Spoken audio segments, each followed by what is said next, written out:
తెలంగాణలో కాంగ్రెస్ ప్రభుత్వం రావడం ఖాయమన్నారు ఏఐసీసీ కీలక నేత Rahul Gandhi. BRS, BJP, MIM మూడు ఒక్కటేనని విమర్శించారు. బీజేపీకి బీఆర్ఎస్ బీటీమని చెప్పారు. కేసీఆర్ పాలనలో ఏ ఒక్కరూ బాగుపడలేదన్నారు రాహుల్. కేసీఆర్ అవినీతిపై కేంద్రం ఎందుకు మౌనంగా ఉంటుందని ప్రశ్నించారు. పెద్దపల్లి జిల్లా మంథని రోడ్ షోలో పాల్గొన్న రాహుల్ బీఆర్ఎస్, బీజేపీ ప్రభుత్వాలపై తీవ్ర స్థాయిలో ఫైర్ అయ్యారు. కర్ణాటకలో ఇచ్చిన హామీలను నిలబెట్టుకున్నామని చెప్పారు. దేశవ్యాప్తంగా కులగణన చేయాల్సిందేనని డిమాండ్ చేశారు. जमीन कब छीन ली जाएगी, आपका पानी आपसे कब छीन लिया जाएगा। 1 लाख करोड़ रुपए आपकी जेब में से यहाँ चोरी हुआ है और इससे आपका कोई फायदा नहीं हुआ। उनके कॉन्ट्रैक्टर्स का फायदा हुआ, उनके परिवार का फायदा हुआ, मगर यहाँ के किसान, यहाँ के मजदूर को कोई फायदा नहीं मिला। ये तेलंगाना की और आपकी सच्चाई है। भाइयों और बहनों, ये मत सोचिए कि बीआरएस अकेली है।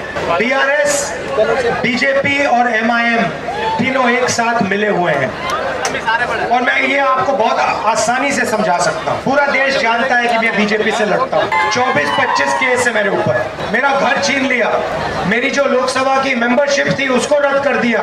मैं पार्लियामेंट में जाता हूँ, मेरा माइक ऑफ कर देते हैं। अब मैं आपसे सवाल पूछता हूँ, विपक्ष के सब लोगों के पीछे CBI, ED, income tax department, मगर आपके चीफ मिनिस्टर के खिलाफ कोई केस नहीं, ना ईडी, ना सीबीआई, ना इनकम टैक्स। हिंदुस्तान के सबसे भ्रष्ट चीफ मिनिस्टर हैं तेलंगाना के, क्योंकि ये एक साथ काम करते हैं। पार्लियामेंट में देखिए, जहां भी बीजेपी को जरूरत पड़ती है बीआरएस एकदम उनका समर्थन करता है। एमआईएम की बात करें तो जहां भी कांग्रेस पार्टी बीजेपी से लड़ती है, एमआईएम अपने टिकट अपने लोग खड़े कर देती है। उनके कैंडिडेट्स देखिए, सारे के सारे बीजेपी की मदद करने के कैंडिडेट्स हैं। असम में, महाराष्ट्र में, पूरे देश में ये अपने कैंडिडेट्स डालते हैं कांग्रेस पार्टी को नुकसान पहुंचाने के। हमारी विचारधारा बीजेपी आरएसएस के विचारधारा के खिलाफ है। आपके चीफ मिनिस्टर हाथ जोड़ के नरेंद्र मोदी जी के सामने खड़े हो जाते हैं। मैं नरेंद्र मोदी के सामने जाता ही नहीं हूं, कभी नहीं जाऊंगा। कि अगर कोई आरएसएस बीजेपी से लड़ रहा है, नफरत से लड़ रहा है, हिंसा से लड़ रहा है, तो उसका नाम राहुल गांधी है। और ये भाइयों और बहनों, ये राजनीतिक बात नहीं है, ये खून की बात है। मैं सुबह उठता हूँ, मेरा डीएनए मुझे कहता है, मैं सुबह उठता हूँ, मेरा डीएनए मुझे कहता है कि मेरी विचारधारा की लड़ाई है, एक कदम पीछे नहीं जाऊंगा मैं। जितना ये आरएसएस बीजेपी के लोग मेरे ऊपर आक्रमण करते हैं, उतना मुझे अच्छा लगता है, उतनी मुझे खुशी आती है कि मैं अपना काम कर रहा हूँ, सच्चाई के लिए लड़ रहा हूँ।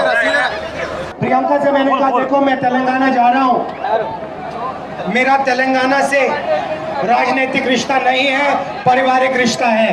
कि ये रिश्ता जो है पारिवारिक रिश्ता, ये तुम्हारा और मेरा सिर्फ नहीं है, ये हमारी दादी का भी रिश्ता था। हमारा रिश्ता राजनीतिक नहीं है, मोहब्बत का रिश्ता है, प्यार का रिश्ता है, पारिवारिक रिश्ता है। जो राजनीतिक रिश्ता वाले लोग होते हैं वो भाषण में झूठ बोल जाते हैं। नरेंद्र मोदी आके आपसे कहेंगे हर बैंक अकाउंट में 15 लाख रुपए डाल दूंगा, नोटबंदी से काले धन के खिलाफ लड़ाई लड़ जाऊंगा, जीएसटी से गरीबों का फायदा होगा। दूसरी तरफ आपके चीफ मिनिस्टर है, उन्होंने आपसे कहा हर दलित गरीब व्यक्ति को 3 एकड़ जमीन दूंगा। मैं आपसे झूठ बोलने नहीं आया हूँ, क्योंकि मैं जानता हूँ, मैं अपने परिवार के लोगों से झूठ नहीं बोलता, जिनसे मैं मोहब्बत करता हूँ उनसे मैं झूठ नहीं बोलता।